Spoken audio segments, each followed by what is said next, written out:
Contemporaries of the Enlightenment period thought that Baroque style, with its poor, strange taste, illustrated the decline in art that followed the Renaissance.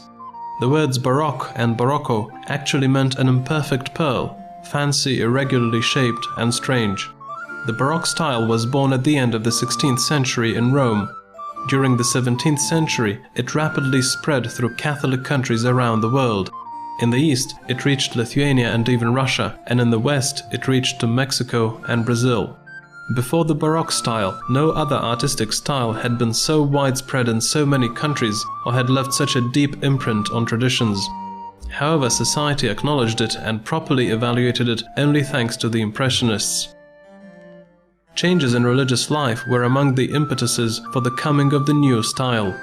In the presence of the Reformation, the Roman Catholic Church had to retain traditional content while finding new forms for its delivery.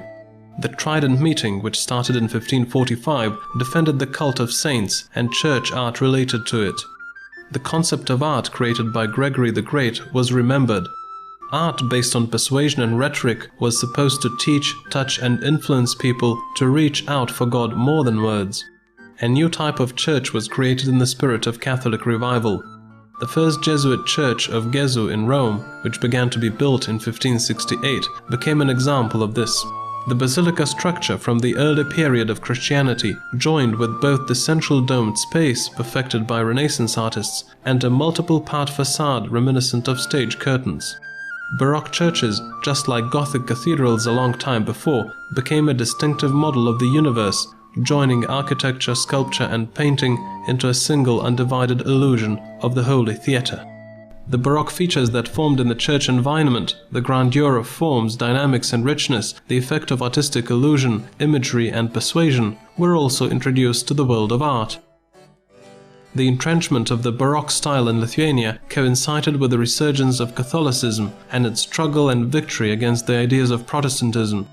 By the time Zigmantas III, a representative of the Vasa dynasty, came to the throne in 1587, the first Baroque-style church started to be built in Nesvyžius in 1586 on the initiative of Kristupas Radvila Našlaitėlis. Also, a university and a school theatre established by the Jesuits were already operational in Vilnius. Zigmantas Vasa contributed quite a lot to the strengthening Catholicism and opening new areas of expression of the Roman style. In 1596 in Brasta, he created a unique union of the Eastern and Western churches, and the sainthood granted to Kazimieras on the initiative of Vasa in 1602 made the Baroque forms of worshipping saints, their images and their relics important. Zigmantas III started building St. Kazimier's Chapel next to Vilnius Cathedral, and his son Vladislavas Vasa finished building it and luxuriously furnished it. The king's estate dictated the main artistic trends in society. Big estates in Madrid, Brussels, and the taste of Italian aristocrats impressed Zigmantas III. Vasa purchased works of art for his gallery in Rome, Florence, Venice, and Naples. He invited the Italian architects Giovanni Trevano and Matteo Castello, who also worked on reconstructing the ruler's palace in Vilnius. Thanks to Vladislavas Vasa, operas began to be shown in the ruler's palace. Vladislavas Vasa had extensive knowledge about the works of the best European artists of that time, and he wanted his portraits to be painted by the great Rubens. Peter Dankers de Rij and Daniel Schultz created portraits of the Republic's Vasa family and courtiers. Daniel Schultz also painted the famous portraits of the Pace family.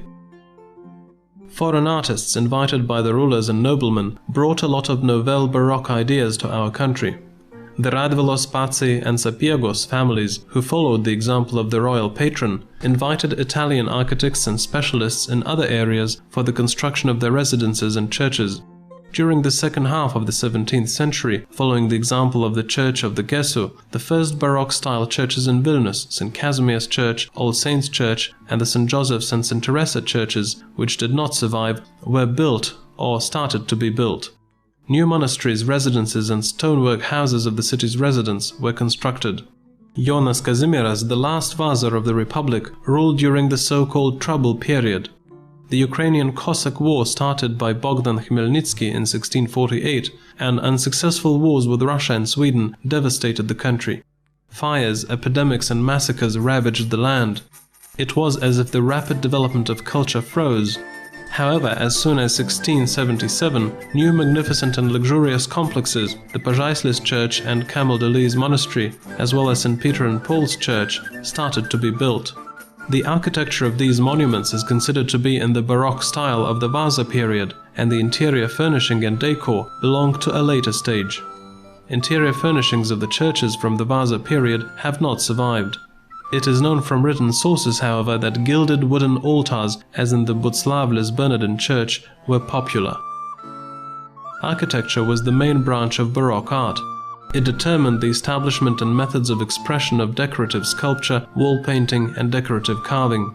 Expressive plastic art and movement, which is reminiscent of Gothic-style statues, distinguished the wooden statues of the Crucifixion and 12 Apostles from the 17th century that survived in the Scarule Church. These sculptures proved that German traditions existed next to Italian ones. The influence of Italian sculptures is associated with the spread of portraiture on gravestone with epitaphs. This process started during the 4th decade of the 17th century. The gravestone of Kristupas Sapiega in St. Michael's Church in Vilnius is among the first gravestones of its sort. The gravestone of Theodora Kristina Sapiegienė, created by Rossi, is also here. In this church we can also see a magnificent portal created by a Lithuanian artist, and it reminds people of the gravestone of Leonas Sapiega and his wives. The painting of portraits of saints, designed for altars, and portraits of noblemen flourished in easel painting. There are some images of saints painted on boards with embossed golden backgrounds from the beginning of the 17th century. Images of Mary, created following old and famous precursors, became popular, and the custom of covering them with gilding started to spread. Gilding, which reflected light and made it seem that light was also coming from them, emphasized the faces of saints and provided features of a mysterious treasure or an earthly vision to the entire image. During the second half of the 17th century, portraits of noblemen and barons painted by local artists became popular.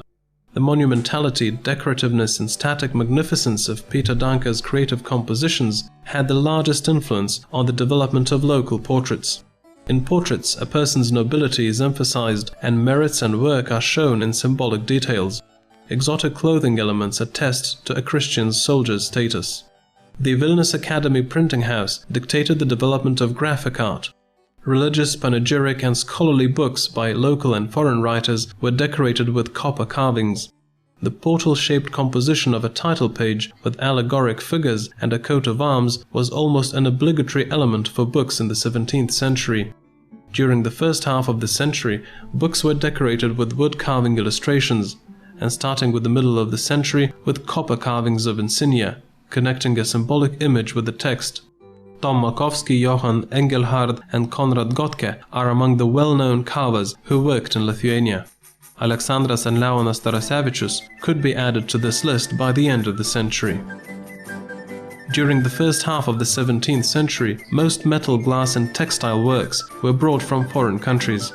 During the second half of the 17th century, Christian guilds of 36 professions, in which craftsmen of 73 specialties worked, are mentioned. The Vilnius Goldsmiths Guild was one of the most famous and wealthy guilds around.